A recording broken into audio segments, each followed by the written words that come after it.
The power of the microphone, I love it. Bit dangerous. Me with a microphone in a crowd, very dangerous. Once again, good afternoon, everyone. My name's Brendan. I'm here to welcome everyone here. Before I perform my welcomes, I always like to share a little bit about my story and my connection to country. I was born at Crown Street Women's Hospital at Surrey Hills, and a lot of Crown Street. Well, thank you.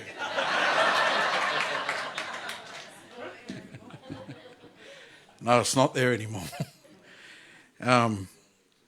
Unlike a lot of us that were born there, that's the last place I ever felt my mother's touch in that hospital.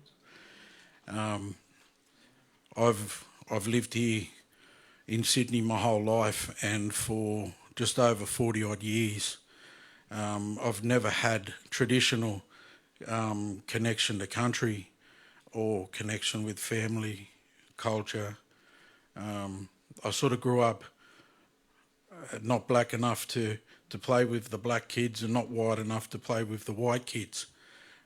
So I wasn't prejudiced. I fought with both sides of the fence. And in my journey, I'm very patriotic when it comes to Sydney. I love Sydney. Slept in the bush all over Sydney, fished, hunted, done a lot of other things that I'm not going to mention as well. But love Sydney was my home, and it was forced to be my home. In my journey, I suppose, of identity, I found out I'm one of 10 siblings.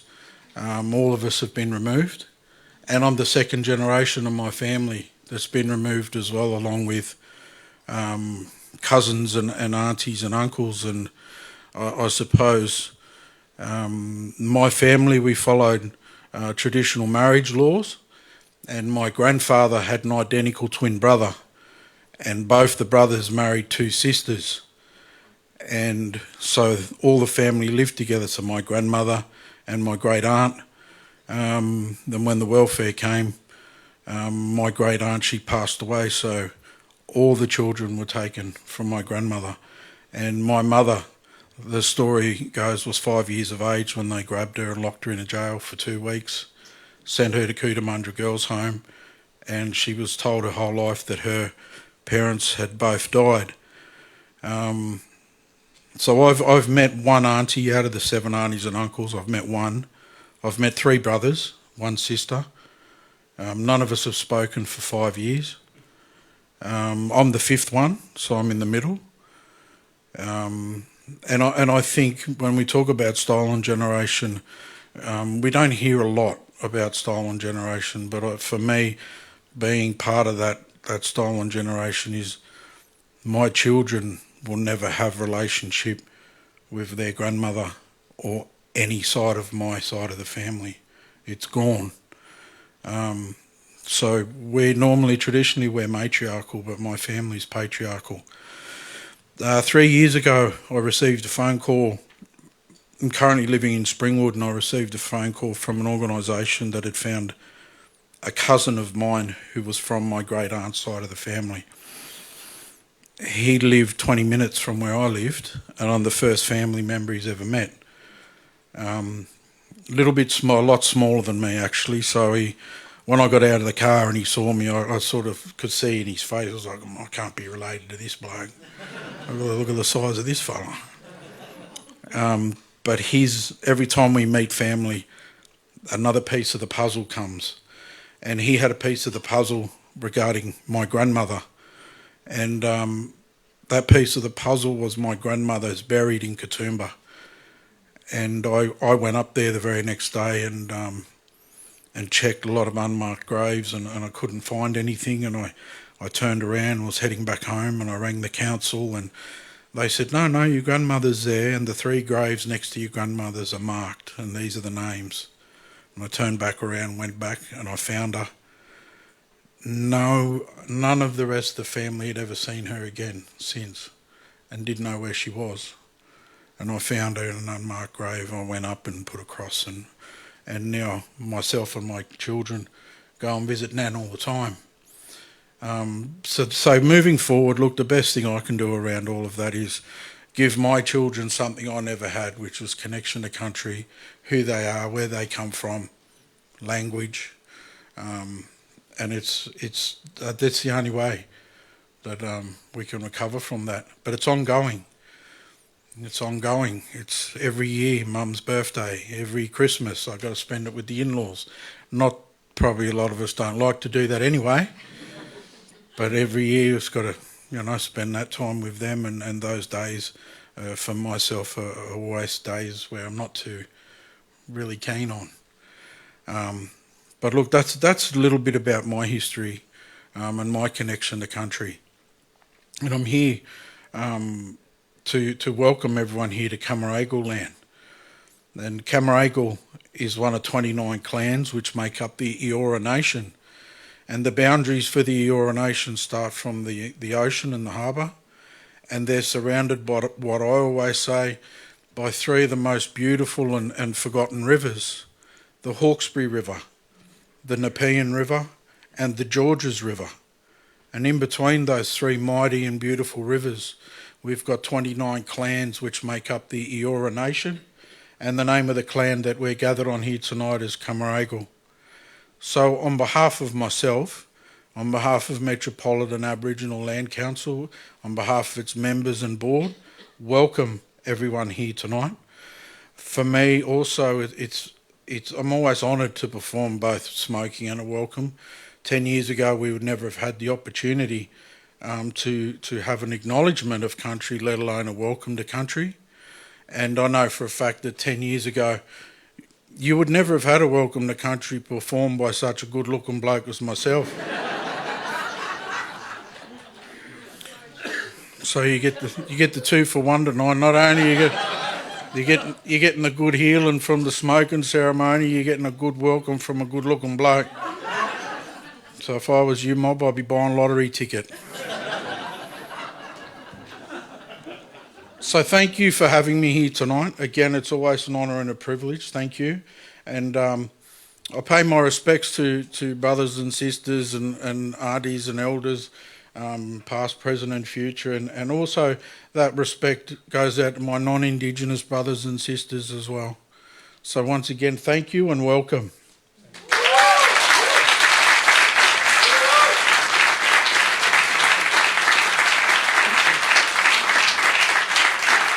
Thank you, Brendan. That was gorgeous, and thank you for the smoking ceremony. It was so lovely, and it smells so nice. So I'm not going to wash this cardigan, I know. Thank you. Hello, and welcome. We're here. Wow, that's amazing, isn't it? Celebrating theatre in 2022. I'm mic'd so you can all hear me. I usually like to project, but as long as then it went for the night. We should be fine. Sorry, Simon, he's probably going. I once saw Peter Brook in Brooklyn in New York, sounds very glamorous, doing a talk, and the interviewer had a chair and a microphone and then another chair and a microphone, so he was going to sit there and Peter Brook was going to sit there, and Peter Brook came out and went, oh, no, let's get rid of this. He got rid of the chair, let's get rid of the microphone, and he just stood there and he said, now I have a connection to the audience, which was beautiful. And I was sitting at the back, and for 90 minutes I didn't hear a word he said, but it was a great concept. It was. I'd just like to welcome a few people tonight. Mr. Trent Zinman, MP, Federal Member for North Sydney, is here. Welcome, Trent. Graham Bradley, the Chair of the Ensemble Limited, he's here. Thank you, Graham, he's there. And Paul Clitheroe, the Chair of the Ensemble Foundation. And thank you also to all our board members who give up their time and give us advice, and they meet 4 times a year on each board, and we all sit round and talk everything ensemble. So thank you to them, and they're here tonight, and thank you to our board members too. It's great for having their support. And it's wonderful to meet them and get to know them too. And also thank you to Charlene Bradley, who does a lot of work for us too, who's Graham's wife, obviously, but thank you to Charlene. The Belnays Foundation give us lots of support. Neil, Hamish and Diane, they're our major sponsors, and we're very grateful for their support, their advice. It's so nice to have them over these years and always be there for us. So, and particularly, obviously, the last couple of years. To Don Harwin and Create New South Wales for the support over this tricky year, he said, as an understatement, and helping keep us here. So thank you to them. I'd like to thank our sponsors, the Nielsen Foundation. Hi, Jackie. Jackie Pang's here somewhere. The Clitheroe Foundation, Food Bank, and the Smith family, K&, Hughes, Southern Steel, AKCS, Sydney Physio Solutions, Tip Top, and Hungerford Hill. Some of you are drinking Hungerford Hill now as I speak. And Damn Good for filming. I'm not quite sure where the camera is there. We're live at home, so a lot of people are watching this at home. Hello at home, people. I'll have an Earl Grey tea. Thank you very much, and a biscuit. Thank you. Our ambassadors, Georgie Parker, is she here? Not yet. We'd know if she was. Georgie, to Brian Megan, he's there, Kate Raison, and Trent Zinman, and to Todd McKenney. I don't know how I got those. I saw Trent and Nancy's show last night. It was terrific. Todd and Nancy's show last night was terrific. Todd's a bit busy tonight. He can't be here. But if you want to see a really lovely feel-good show, haven't got much time to see it, but Todd and Nancy's show is absolutely gorgeous. It was a beautiful night last night. And also, I'd like to acknowledge Sandra Bates, who can't be here tonight, but I wouldn't be here, you wouldn't be here if it wasn't for Sandra. So thank you to Sandra.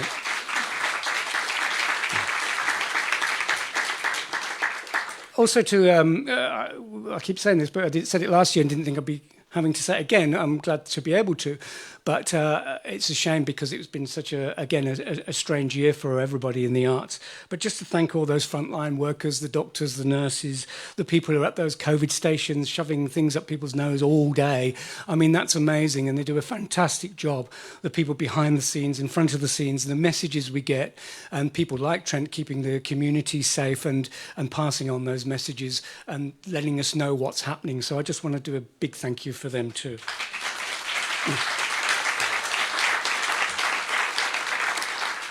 Before we go into our little film for 2022, I'd like to introduce our guest. I'm not going to be playing that guitar, though I threatened to come fly with me on the... But anyway, our guest is Brittany Shipway, and Brittany's here in the wings. She's waiting to come out and sing a song which is actually going to be in her play, which you'll find out more about in a little while. So please welcome Brittany Shipway and Michael Napoli on the guitar. Thank you.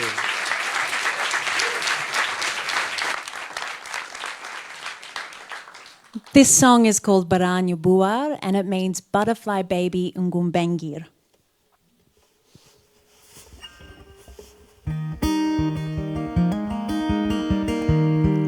Baranyo Buar, Bale Bala, Baranyo Buar, Bale Bala.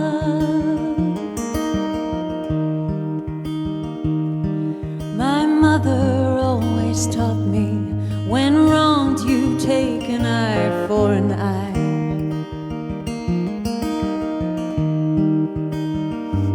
Though these words were never spoken, I drank the cup before me to get by.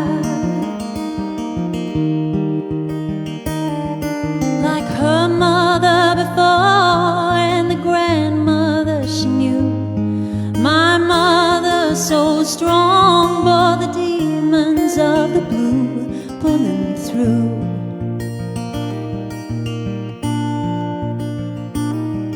Now as I'm getting older, I realize we don't see eye to eye.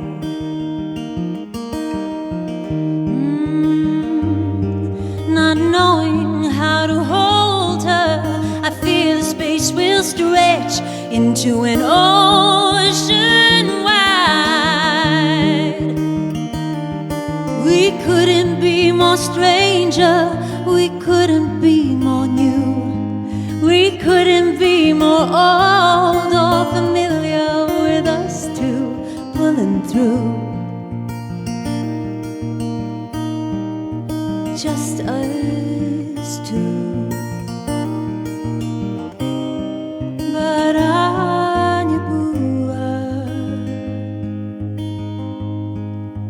Bale Bala.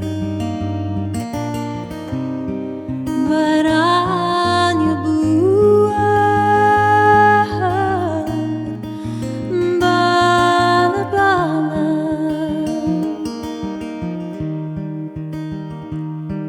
My name is Little Daughter, and I was born to heal the great divide.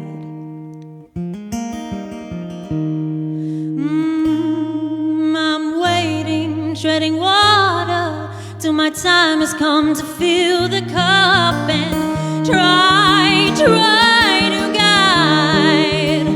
Oh, but I'm not feeling ready. I'm wholly unprepared, not knowing how to lead. Before I swim back home to land, hold my hands, just hold my hands. But on your bua, bala bala, but on your bua,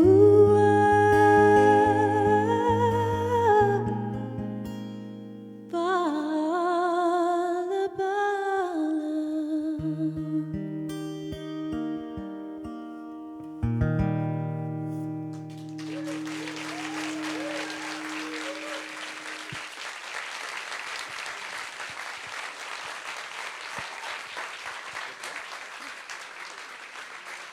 Thank you.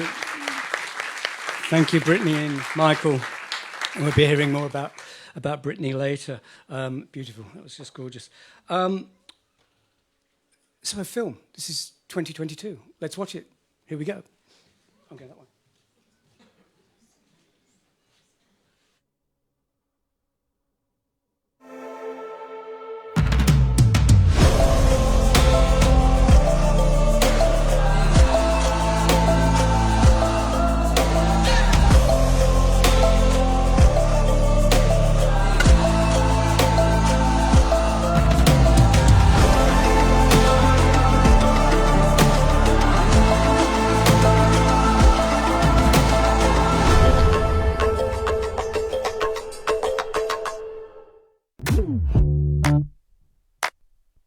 Hi, I'm Genevieve Hegney and I'm playing Joanne Truebody in the sequel to Unqualified, Still Unqualified. My partner in crime is not here, she's here. Catherine, please go now. Hello, I'm Catherine Moore and I play Felicity Bacon in the sequel to the hugely, wildly successful Unqualified, Still Unqualified.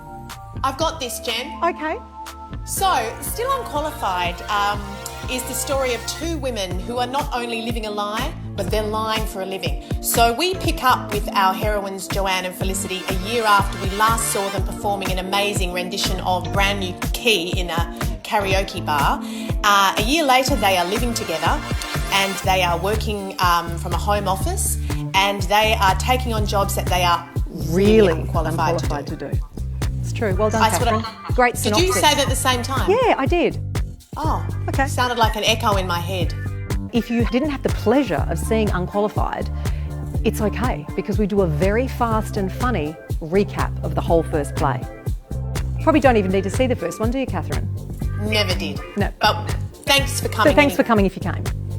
The miming of the driving was such a hit last time, we just felt like we needed to do that again, but with a bigger wheel.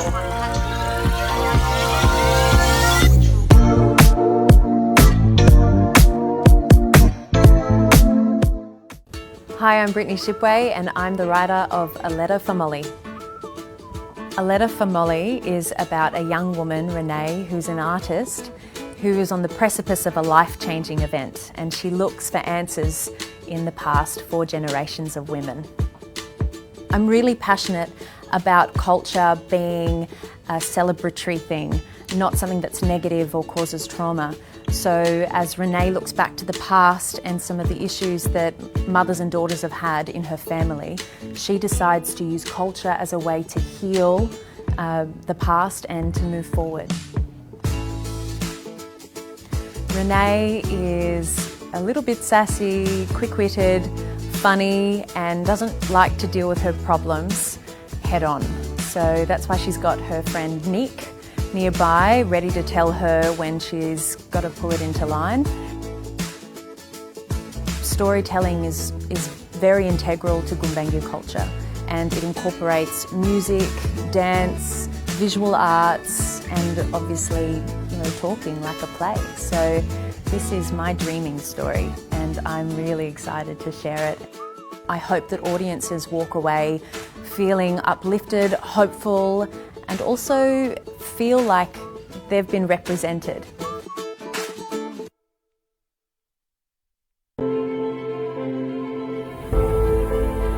I'm Chantal Jamison, and I'm playing Nora in Joanna Murray Smith's adaptation of A Doll's House. A Doll's House is Ibsen's classic, written in the 1800s, about a perfect couple, Nora and Torvald, who have the picture-perfect marriage. They've been married for 8 years, they have 3 kids, and on paper, they are everybody's ideal, #couple goals. But underneath, things aren't as perfect as they seem. Hello, I am Joanna Murray Smith, and I am the adapter of Henrik Ibsen's A Doll's House. I was incredibly excited when Mark, the AD of the ensemble, asked me if I would adapt A Doll's House. The playwrights that I most identify with, Strindberg, Ibsen, Chekhov, there is a sort of natural, I think, sympathy between the way I write as a contemporary writer in 2021 and the way that they wrote over 100 years ago. We're interested in the minutiae of human relationships. We get the classic Murray Smith wit mixed in with the drama of Ibsen's original play. I think audiences will be dazzled at how relevant a great classic of theatre is to 2021 and the world that we live in.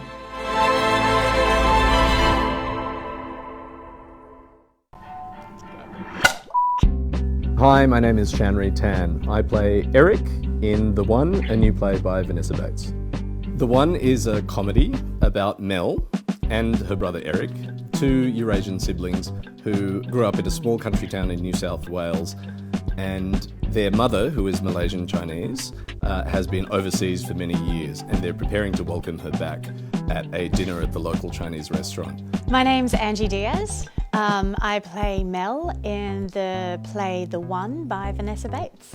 Mel is fraught with anxiety, being potentially the one in the family that has to hold everything together. She is discovering that she actually is probably not that maternal, and we see that very much with her interaction with Fifi, their mother's poodle, whom she has been entrusted to look after. And she doesn't do a very good job of it. Hi, I'm Darren Yap, and I'm directing The One. Being 3rd generation Chinese Australian, it's a perfect fit for me as a director with Vanessa too. It's a story about being Eurasian and where you fit in society. She has a great sense of humour. She has the ability to do fantastic naturalistic dialogue and then at the blink of an eye go into these surreal moments. I think one of the best things about it is it's accessible, the story is universal. It's about a family, and a family who don't deal with truth very well. And if you don't deal with truth, all the secrets and all the lies are going to fall out. It is exceptionally funny. There are some outrageous scenes. There will be dancing. I'm pretty sure. And lots of delicious food.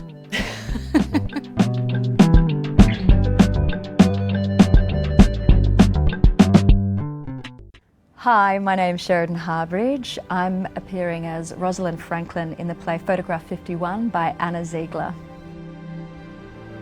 Photograph 51 is set in the early 50s and follows Rosalind Franklin, who's a young, ambitious scientist. And one of the very few women in this field who's on a mission to discover the secret of DNA, the code that makes up who we are and what we are. My name is Anna Ledwich and I am the director of Photograph 51. It just made me think, what other undiscovered, unrecognised stories are there out there? And so it feels really important to provide an opportunity for this story, this woman, to have her moment in the spotlight. The character of Rosalind Franklin is a wonderful, naughty, smart woman. She's an anomaly. She's working as a scientist, early 1950s, London. She's a remarkable woman, but within the show she's dogged and eloquent, but also quite prickly. She doesn't play the game of nice. She doesn't need to. And that is really inspiring. I would describe Photograph 51 as a story of tenacity, wit, and ambition.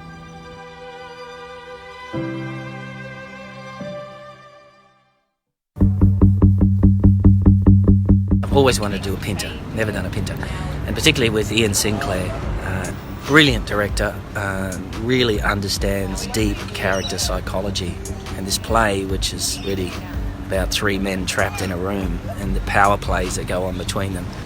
Well, there are three people in The Caretaker by Harold Pinter. Two brothers and a tramp. The tramp, homeless and unemployed, is invited to stay the night. And he finds himself being tossed around like a shuttlecock, in favour with one brother and out of favour with the other, as we tumble through a long, dark tea time of the soul. It's about class, it's about age. Its great strength is in the psychology and the game playing that goes on between these three mysterious characters. The characters are connected by high tensile steel cables, and yet it's super delicate and super sensitive, regularly hilarious and always menacing. I love the ensemble. The space is fantastic, particularly if you're doing a play that's all set in one room, that's intense with a few characters. It feels like a cauldron, and it will really suit this play. There's also a dripping tap and a cameo from the Buddha.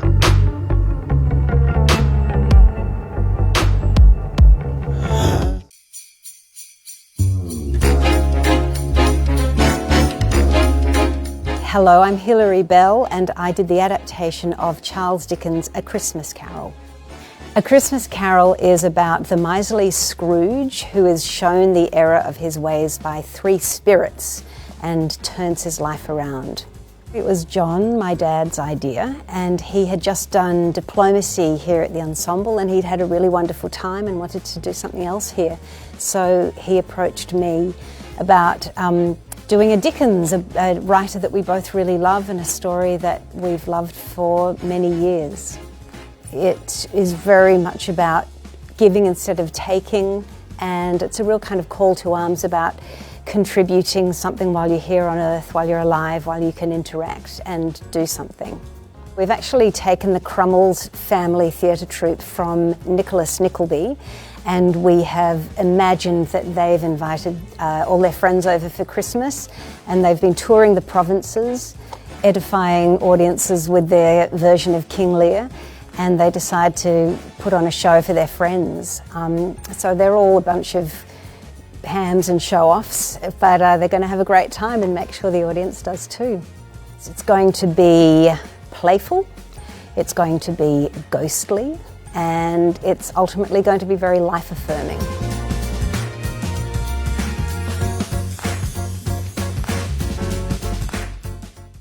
I mean, I'm always amazed that you get to Christmas every year and you find yourself in a position saying, I'm pretty sure last year I said I would never do this again.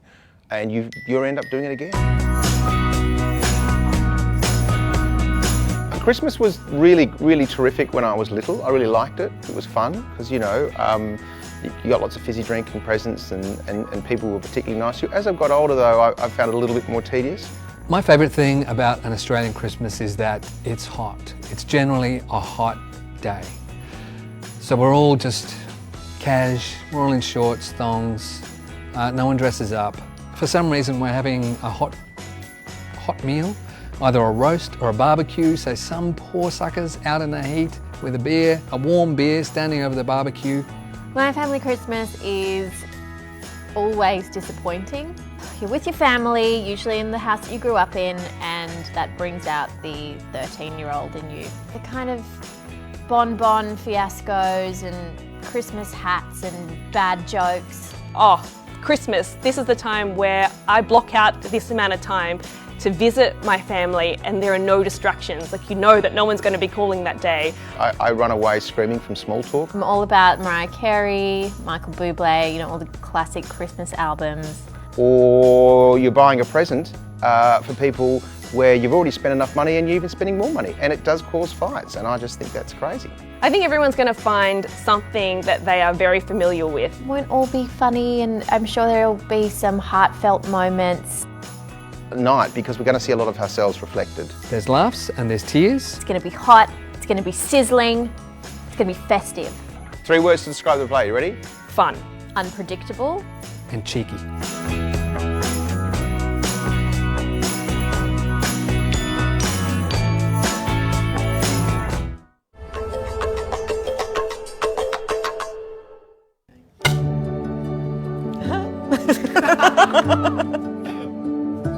My name's Rachel Chant and I'm the director of Love Letters, written by A.R. Gurney.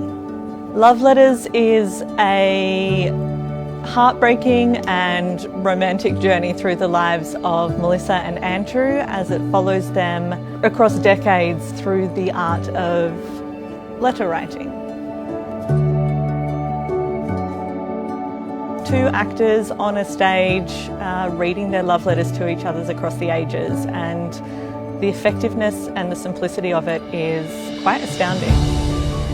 So it starts with them as children, and you've got that sort of childish playfulness in their tone and in the way they speak to each other. It's kind of a classic unrequited love story. You're following it, and at one point one of the characters is fully in, and then the next point the next character is fully in.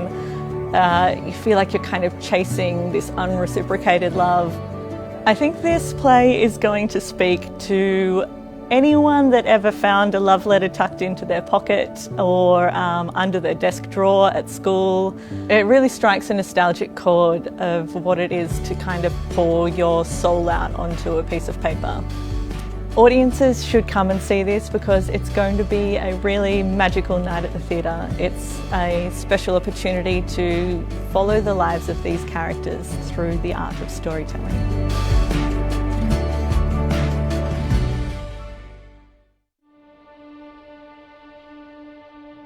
The event next year is a little cabaret show, just myself, where I get to tell stories from my actual homeland up in Maningrida, northwest Arnhem Land. The importance of language and connection, you know, language being a form of expression. Because I don't speak my mother's language, I really want to be able to sing it. The inspiration for this particular cabaret has come through actually family, just things that kind of inspired me growing up, because I was obsessed with language growing up. My father being Serbian, my mother being Anbara, but also my stepmother was Filipino, so I loved listening to a lot of Filipino stars. I'm hoping people would walk away from the show feeling quite joyous, and it's a celebration of differences and the similarities. I mean, no matter what language you speak, we all understand, you know, we all understand emotions and we understand music. For me, music is one of those universal languages. My little superpower is having people come and watch something that I'm in and being able to connect with them on an emotional level. I'm not hiding behind a character, it's just me.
Thank you.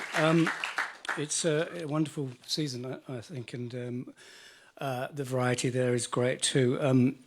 We've really enjoyed putting it together, and thank you to all those people who are involved in putting it together too.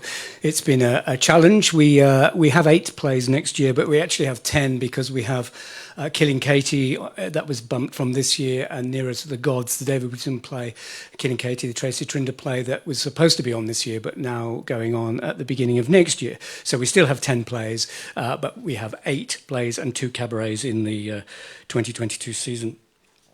These last couple of years have confirmed to me how important it is what we do in terms of being in the arts. It's not just being in the arts, working here, but it's also watching it. You know, the idea of the last couple of years not being able to go to see the Brandenburg or to go and see theatre in other theatre companies or even our own, obviously, it really brings it home to you of how much we need it and how much it's part of our human condition, he said pretentiously, but it really is. Thank you. Thank you. My agent, everybody. No, it isn't. Thank you, Susie. Nelson Mandela was incarcerated in South Africa's Robben Island with other political prisoners, and one of them, a prisoner called Sonny, managed to smuggle a copy of Shakespeare's complete works into the prison. And the guard, what he did, he covered it with cards, with Christmas cards and birthday cards, and he made it look like it wasn't a book of Shakespeare. And one of the guards said, "What's that?" And he said, "Oh, it's my Bible." And he said, "Oh, yeah, all right, you can take it in." So then he spread this book. They passed it around prisoners to prisoner, and they all read passages from it. And over the years, they're reading plays or reading each other lines that they loved and their favourite plays and their favourite speeches. And then Sonny asked them all to sign their favourite extracts. And from Julius Caesar, it said, "Cowards die many times before their deaths. The valiant only taste of death but once." And that had a date, the 16th of December 1977, and next to it the name N.R. Mandela. So it's amazing, isn't it, that art is so powerful, and those prisoners say that kept them alive. The idea of reading Shakespeare in such a remote place, in such a terrible place, kept them going. It gave them hope, and those words gave them hope. And I think, as I say, we notice when it's gone from our society. We notice when societies ban art for whatever reason, and we know that society suffers. When we were in lockdown, we had lots of lovely messages, and just some of them here, some of these sentences. "I can't wait to get back. Nothing like the live experience. Theatre for me is a healing. It makes you a better person. It changes the way you think. It helps with my mental health," which is really interesting. "It supports our well-being." And one of my favourites was, "It's a communication between cultures." And in this country, stories have been told for over 60,000 years. So it's, it's such a pleasure and a privilege to share some of these stories with you now, and that we can do that now. And because of you, the audience, the people who come here, who have had the double vaccinations, got tested when you needed to, has supported us with money, with love, with buying tickets. It's wonderful, it's joyous, and it keeps the art going. So I'd just like to say a big thank you to you for that. Thank you.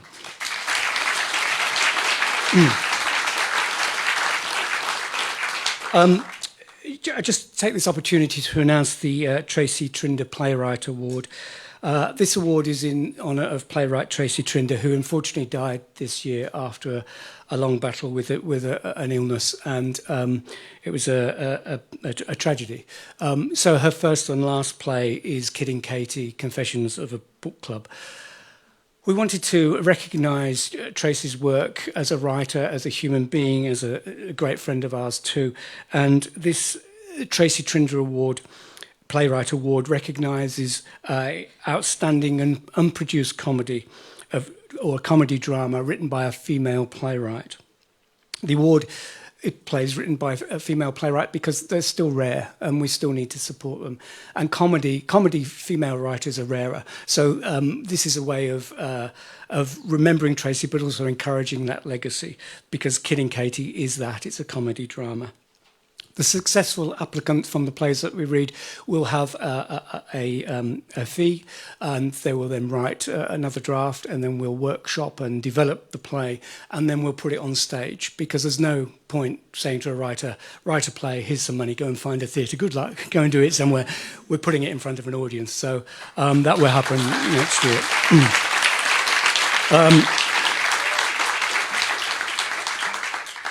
Tracy was a writer for television and theatre finally, and she struggled up against, it must be said, a male world and held her own, and her voice is very distinctive, so we're very pleased to name this award after her, and she'll be missed greatly. So it's a nice legacy, and even better legacy is Killing Katie, Confessions of a Book Club is selling out next year, so that's beautiful and wonderful for her. Our literary foundation is growing, which is wonderful, and so I'd just like to thank everybody who is supporting that in terms of commissions and donating money so that writers can write plays. We have 6 new plays next year. It's not quite a record. We had 8 new plays in 2020, but 2020 didn't happen, so some of it got shuffled around. So 6 new plays is pretty good. So I'd just like to thank Jane Tam and Philip Maxwell for supporting the commission of The One by Vanessa Bates, Charlene and Graham Bradley for supporting the commission of A Christmas Carol by Hilary Bell, Jenny and Guy Reynolds for supporting the commission of Boxing Day Barbecue by Sam O'Sullivan, and also to Ginny and Russ Gavin for supporting the Ensemble Theatre Sandra Bates Award ongoing, and thank you to them. This is an award for 2 directors to work with seasoned directors throughout the season, so that's fantastic. So thank you all to those people. Thank you.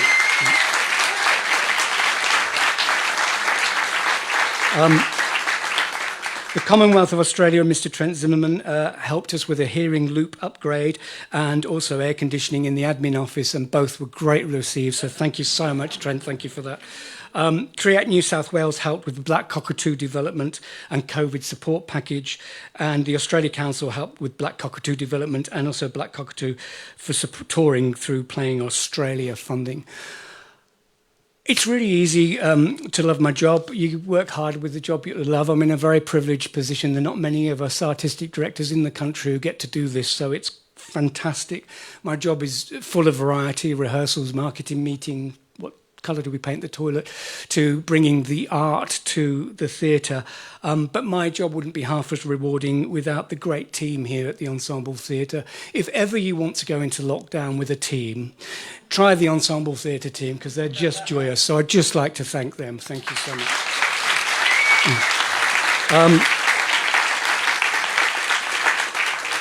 Thank you, Simon, our production manager, for stage managing tonight. Thank you. And thank you, Glenn, for doing last year. And I forgot to thank him. Thank you, Glenn, for doing last year. It's only taken a year to say thank you for that. I'd just like to thank Loretta Busby, our executive director, and David Wright, our financial manager, for negotiating the almost shark-infested COVID landscape. Can you have a shark-infested... Anyway, the landscape over the last year or two, and keeping us here and keeping us buoyant. So thank you to both of them. They did amazing work. Almost done. There's a 2023 spoiler, A Broadcast Coup, written by Melanie Tate and directed by Priscilla Jackman, has been bumped a couple of times from our schedules.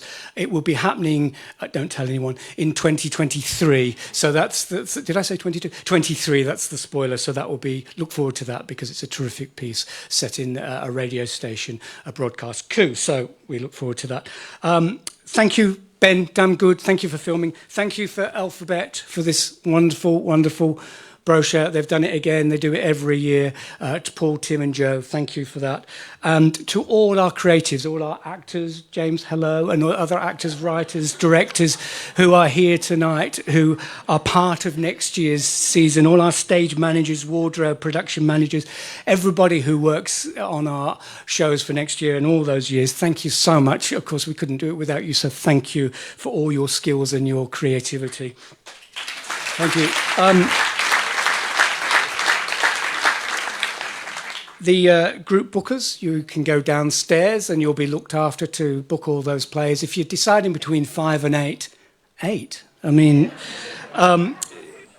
so I hope there's lots of choices there for you. I look forward to seeing you next year in a safer world, and we'll continue if you keep coming. Thank you, and see you in 2022.